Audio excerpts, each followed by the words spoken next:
Hello and welcome to Policy Watch, your packed snapshot of the week's biggest business developments, their context, the relevance and policy impact. I'm Govindraj, Ethiraj. In the first major demonetization move since 1978, the government has scrapped currency notes of 500 and 1000 rupee denominations.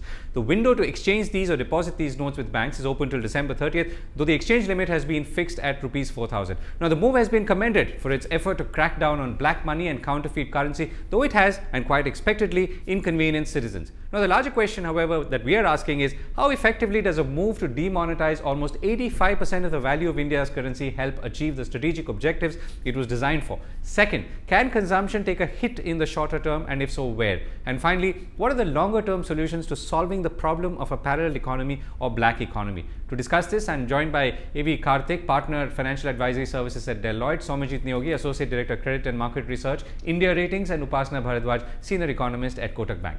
Thank you all for joining me. Let me begin with you, Soumyajit. If you were to look at the economic impact, right, I'm going to come to the other parts of black money very shortly. How would you assess this?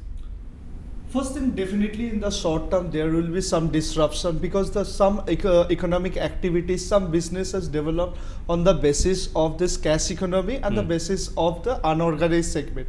So it will take time to get readjusted with the new ecosystem. It will take time. But the best or the biggest benefit is that out of the 160 trillion economy, 17.5 trillion is the cash holding. If you can bring back at least 10%, I'm not thinking about the 50-50, 10% to the former banking channel or from the financial channel, which gives you 1.7 trillion of CASA deposit. That's a huge amount, and the banking sector record huge amount. So 1.7 trillion is 170,000 crores. Yes. Okay. It's at least 1.7 lakh or 70 lakh crores. If you can bring, that's the biggest part. Second thing is that the benefit is not one time. If you can bring back those who do not have the access by the income tax authorities, so the gain or the income tax received will be from the now onwards perpetual. Right. Okay. So the exposure to the system or the formalization of the system is far greater. Second is it has created some fear factor. There are a lot of rules and laws are already in place, but people have developed some kind of the complacency. Right. So now people will live with the fear factor. The fear that it can happen again. Yes. Okay. Karthik, I'm just going to come to you in a second. Upasna, your first reaction. So what's your assessment of the economic impact of a move like this? Well, Govind, of course, the near term there will be teething problems. We do see some kind of a short term impact on growth, particularly those sections or sectors which are cash dominated. So clearly, those sectors like construction, agriculture, real estate, some of these sectors, the wholesale trading segments, all of these segments, at almost 50% of the transactions are through cash. Not necessarily all of it is black, but the fact is they are cash dependent. And that is something which will take a hit. At least this quarter, we do expect economic activity to be significantly impacted because of that. At the same time, what happens is the existence of black economy was somewhere implicitly supporting, the overall accountable growth as well through indirect channels. And as a result of which we were seeing, that was basically manifesting through discretionary consumption goods, imported goods. Largely we were seeing in that. A large part of that was getting channelized into construction. So all of that is definitely going to be affected for sure. But having said that, yes, over the medium term, we do see significant amount of positive impact of this kind of a move. One, of course, what happens is the outstanding stock of black money gets completely extinguished. Even if, estimates vary across, but even if we were to assume that 20 to 30% of the overall currency in circulation, which is being talked about, is going to be completely defunct, then we do have a severe wealth shock to begin with. But over a period of time, some bit of it at least will be channelized into the white economy. That should help prop up the tax to GDP ratio, help the government finances, which in turn could help the growth over a period of time. So I think definitely it's a very, very positive move, barring aside the near-term shocks that we're talking about. Okay, so Karthik, I think you've been focusing on the subject for a while now. So take us through the definitions. When we talk about black money, what are we really talking about? But because sometimes there is a tendency to confuse black and cash.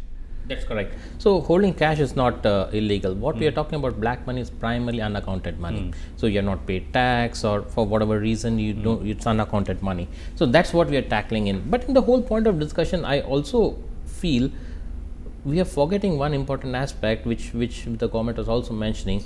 There has been a sizable increase in the counterfeit currency as well. So in one swoop, he has actually cleared out that problem for us, because if you have a counterfeit currency, you cannot go and exchange for it. So that's worthless in one point. What's your estimate? Do you have an estimate? There is for how no much estimate. it was? That some there are some newspaper estimates saying that every 250 notes in about 10 lakh of transactions is counterfeit.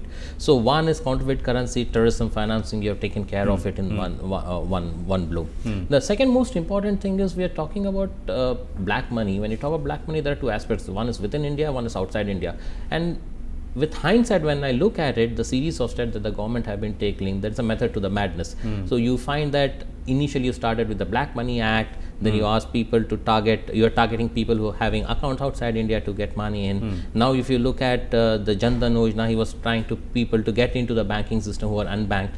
And now when you look at this, so now and there's a general sense that there's a tightening of the black economy happening. Absolutely.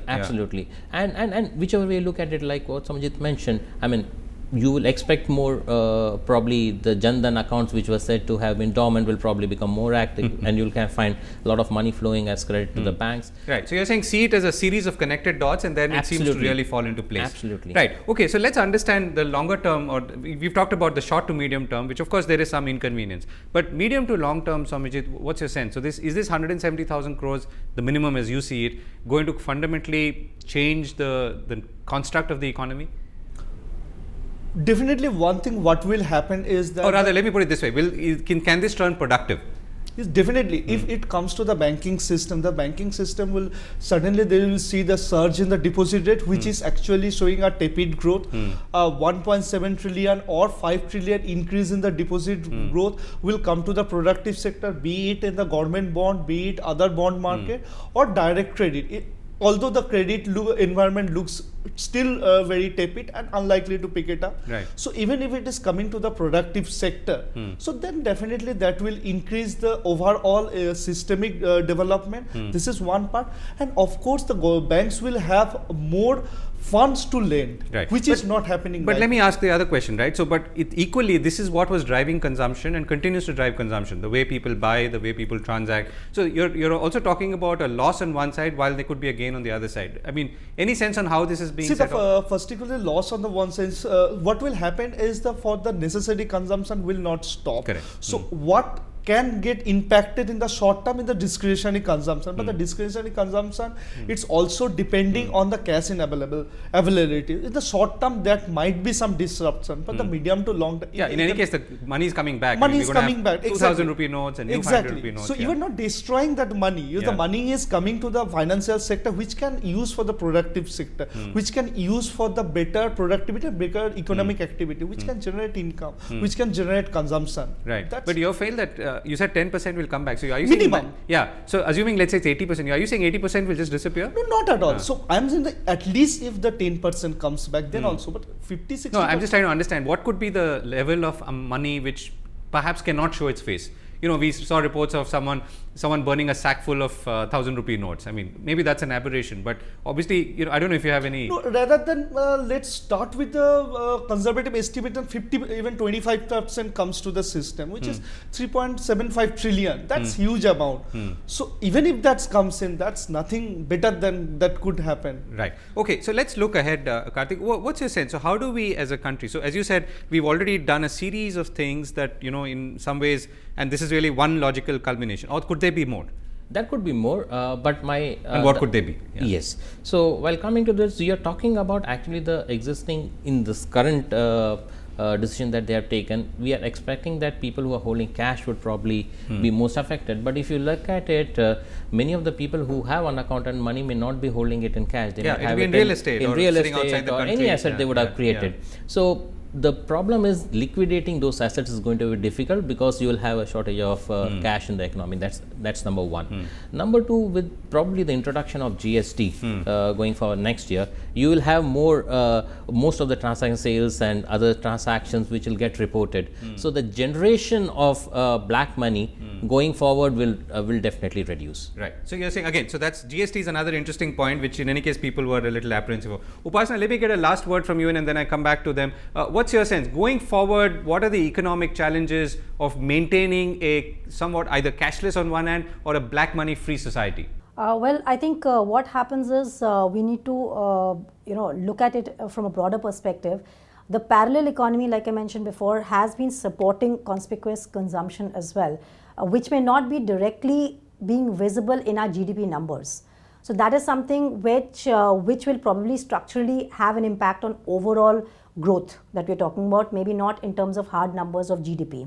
So that is one thing which we need to be careful about, and we'll probably have to, which is good in a way, which is okay, but the fact is that there has to be a slight slowdown on that account. But having said that, like we were talking about certain numbers, we are talking about currency in circulation closer to 17 lakh crore or so, of which even if 30% does not come back and we still have about 10 lakh crore coming back, we still have fair amount of sense that there will be some kind of a room available for government, because RBI's liabilities are going to reduce. They will pass it on to the government over a period of time. That in turn will be supportive of growth. So somewhere I think there is a gain and a loss, and overall it should be beneficial, because as more and more tax evasion becomes difficult, our tax to GDP ratios are going to improve. The government's ability to spend on productive assets is going to improve, and hence it would be a positive cycle going ahead. Thanks for that, Upasna. So last question to you and you. This is also a cultural problem, right? Our inability to pay taxes, our ability to hold on to cash and store it under mattresses or elsewhere. How does that change? See, first thing is that the cash economy will not go away. That's a first thing we have to understand. The economy, those who are purely cashless, is the developed economy, and economy like Norway and all. Which have gone fully cashless. Exactly. So the per capita income is very, very high. Financial literacy level is much higher. So we have to believe that the cash economy will stay, and will stay for the quite some more time. That's unlikely to go away. But what it can happen, it can reduce the components. So the cash economy, which is now increasing year after year, that can get reduced. Right. So coming to the foreman channel, so it would be easier for the government to account for the tax purpose or for the economic activities purpose, which can give the better tax to GDP ratio, which is again favorable for the country. Second most important factor is that once the entire activities is mapped, the government can also pass it on their policy according to their data. Right. Okay. You're saying the quality of statistics also will improve, and that's a useful point. Last word, Karthik. Yeah. What you also need to look at is while we move toward the cashless economy, there is a cultural shift. So many people are not comfortable using a wallet or debit cards. That's one shift that will need to be addressed. The second is also, I mean, if you look at recently, as back as about 10 days back, you had issues related to ATM frauds and others. So even people who are literate, are some of them are still hesitant to use it. So you'll have to look at holistically to see that the e-banking channels and others, safety and security, absolutely, and encourage people well to use that. Right. So that's another part. So that to complete the entire circle as we've started on. We've run out of time. Thank you so much for joining me. We need to go in for a break. Coming up on the other side, Trump wins a shocking victory for many. Let's find out what it means for Indian markets. Stay with us.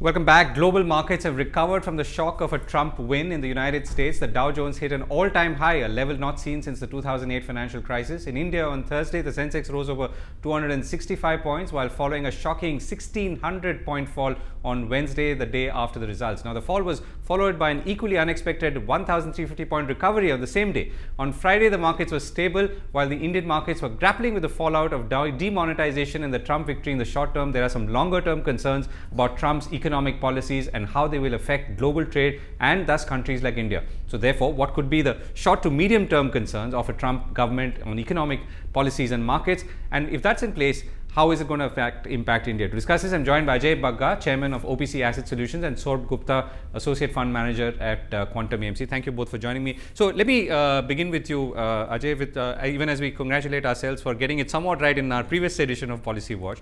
What's your sense now? And also explain to us why the huge fall and the equally sudden and sharp recovery. See, it was a disappointment to the market. Markets dislike uncertainty. So, Trump was an uncertain outcome for the market. I don't know why. The demographics were really, and the kind of blue-collar white coalition he had really built in, it looked like he would. But in the end, if you see, there's very little popular vote difference between the two. Correct. And the main issue is the independents walking away with a chunk of votes and 46% American voters not voting. Correct. I think that's what blindsided Hillary a lot. But having said that, markets were anticipating a Hillary victory. But it moved back very fast. Why? What were the main reasons? One, he was very conciliatory in his acceptance speech. He was very comprehensive in his plan. Third, he's pro-fiscal stimulus, pro-tax cuts, pro-deregulation, and pro-overspending now on infrastructure. But against trade. But against trade. Against trade, yes, against trade. Yeah. But doing the trade bit is not that easy. But, of course, you will say I'm an eternal optimist. But how I look at that is, moment he raises barriers on China, China is going to retaliate by a lot of domestic stimulus to build up domestic consumption. So it's going to be good for India either ways, is what I look at. So if there's a fall in Indian markets, it's a time to buy again. We are in a very good era. It's like 1980, Ronald Reagan again. And remember, 1983 to 2000 was the golden period of equity markets worldwide. Right. So you're actually projecting a sort of golden period almost starting from this point. Yes. On such because a high of level. The fiscal stimulus leading to a rotation, and we are seeing that rotation with money going out of bonds and coming back into equities. Right. So, Sorbh, what's your sense? Why are Indian markets managing to hold back or hold out so effectively? Look, I think market is now started to understand that we are a domestic driven economy and two sectors which primarily get impacted is pharma and IT. And one thing is rhetoric when you fight an election, and one is policy making. So the candidate and the president are two different people. Exactly. Yeah, okay. So I think the policy making would be much more saner than what is political rhetoric, and that the market is started to factor in. Okay. So what's your sense of where things are today? So are we now completely or close to discounting the whole Trump effect, focusing back on domestic issues, maybe including black money? Yeah, but we have to keep our mind on the sectors which are export oriented, because once the policy comes in, is there a visa issue that will come up, or there is import barriers built for pharma, that sectors will get impacted. But yeah, I think market will again try to focus on domestic issues like demonetization and things like that. Right. So Ajay, are you saying that therefore, are you in concurrence that we should be largely focused on the specific impact on sectors or verticals rather than the larger impact of what a Trump effect could be on the American economy and thus the world economy? Yes, I would agree, and we have to see what are the macro currents in our favor. Oil stays down because he's going to really deregulate the oil industry. A lot of the fracking on federal lands was not allowed, which is going to bring in. Financial services, he has said he's going to the Greens are shuddering at that at all those prospects, yes. But anyway, but it's good for the economy. And the oil prices crashed then because that's the biggest consumer along with China. Second, a big part is the fiscal stimulus, which I mentioned. He's going to do a lot of deficit financing into the economy. Third is the infra spending. If you look at October 1 till date, the coal prices are up 57%, iron ore is up 47%, copper is a good leading indicator. Copper went up 4% yesterday. Now, Trump gets inaugurated 73 days from now. His impact will start coming in after 6 months. But markets are always forward-looking. So industrials, metals, infrastructure, all these are getting bid up. Trade, as you mentioned, there could be some sanction, but it's not that easy. Given they are both in WTO. And then China holds a big part of its foreign reserves of 3 trillion in US bonds. So it's a give and take in the economies. So as you mentioned, candidate versus president are very different, but what he can do by control of Congress and Senate, he can cut taxes. He's talked about a 15% corporate tax rate. then the trillions of dollars that US companies are holding abroad will start coming back in a tax efficient manner. It can be a big boost for the US economy. US goes up, it's the big daddy of economies. Yeah. So it appears like it's all good news, Ajay. For us, I think it's good news because oil prices stay down, and if he overspends, because monetary stimulus was coming to an end and its efficiency was reducing, what was needed, structural reforms and fiscal stimulus, both of which he is going to bring in. Right. So, Sorbh, what are you looking at? Are there any concern points? I think Ajay's listed a fair bit of the positives. Yeah, but I think we should wait and watch, as in what kind of team he builds. Basically, what I understand, he's a businessman. He can be pro-business, but what kind of team he builds, and actually what kind of policy he starts. Yeah, he's got a climate skeptic for an environment transition. So among other things, Yeah. So first leads coming in that he is having businessmen as his advisor. So he could be pro-business, but we should wait and watch what kind of policy comes out of White House once he's there. So you're saying pro-business automatically means good for a lot of other things, including trade, including for India and so on. Yeah, in a economic sense. But on the other side, he is sounding protectionist. So we have to see how much is it inward looking, or he's an outward looking guy, wherein other companies of India and China also get benefit because of capex being spent in US. Right. So what about portfolio flows? And I'm going to come to you for that as well. So India is still largely dependent. Market movements are largely dependent or driven by foreign portfolio investments, and a lot of that comes from America. So what's your sense on that? Look, so we are a bottom-up guy, and we try to not look at get influenced by portfolio flows. We would look at impact on companies. Both these events which has happened this week are big. We have to look at companies, how they behave, what is the impact on earnings, is it near term, middle term and long term, and then we can decide on the portfolio. If there is a growth which we believe is in the domestic economy and companies of India, flows will come sooner or later. Right. Ajay? Yeah, see, flows, the big macro against the flows, why is India seeing outflows, is the bond market is changing, and US yields went above 2% as a reaction to Trump victory. Because you're seeing that he will be inflationary for the economy. There's a good part, bad part. Good part is he will increase the growth rate. Bad part is prices will go up. And bond markets are the best. Bond markets are the James Bonds. They understand it better than equities.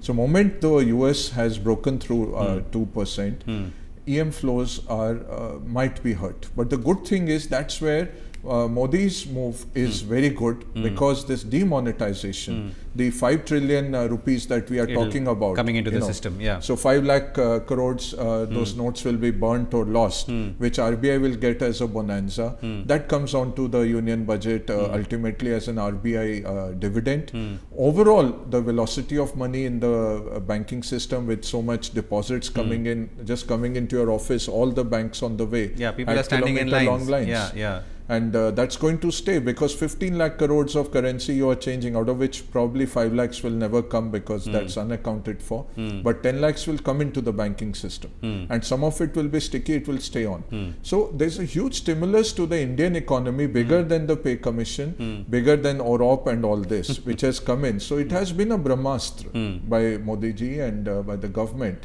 And these are unintended consequences. I think they went after their political opponents and terrorism, but we are getting a lot of good other good things. Which also would have been thought through in some way, since this is all sort of falling into place, as we just discussed, as a sequence of events, right? You'd look at the point that we started with Jandan, the whole point of creating bank accounts, the whole point of going after black money, Aadhaar linkage, and then finally you say, okay, now take the cash out, but you have the bank accounts, at least in many cases, ready to receive them. Absolutely. Right. Okay. So as we look a little ahead, sort of December, Jan, there is some concern about a Fed rate hike. I mean, or could that be driven by the Trump victory, since we're still talking about that?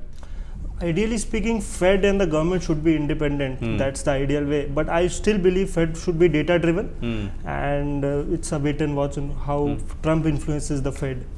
Okay, Trump. What about you? What do you think? I mean, and because that's one thing which I guess is hanging on the horizon. See, unless he goes and makes up with Janet Yellen, I expect her December 14 to be her last policy. She will probably step down after that, because there's been no love lost in the rhetoric of the candidates.